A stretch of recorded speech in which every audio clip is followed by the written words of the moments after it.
Different kids have different triggers and different things that impact them, and they need to respond in a way that is effective for them. Some teachers in East Tennessee will soon undergo new training tied to kids and trauma. It's a program focused on helping students ease their stress and concern. Organizers picked 13 schools in our area in what was a competitive application process.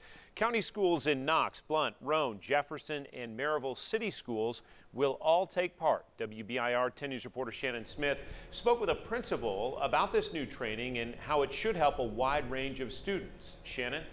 John, the principal at Coulter Grove Intermediate School tells me when any teacher hears a former student threatening to hurt themselves or others, they think, what could I have done differently? Well, this new program could help curb that fear.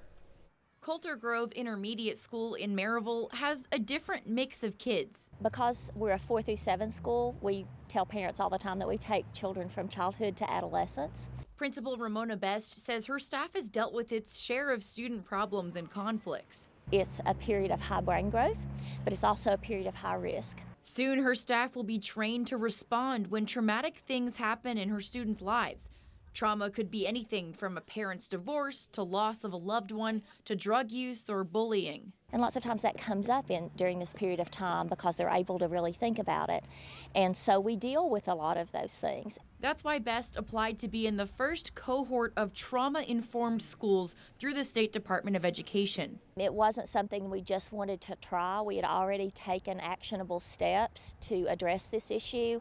Last year, the school installed a pathway to peace where students could work out their issues with staff walking outside instead of sitting behind a desk.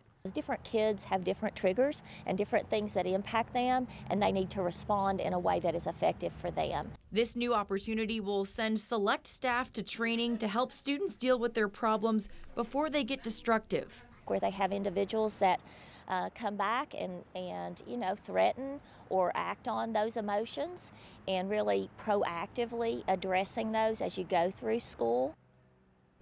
The principal says more staff were interested in this training than they could actually send. Selected teachers and administration will go through a webinar at the end of October and then in-person training in November, and that's already next month. John? Shannon Smith on the story. We're going to move to the forecast.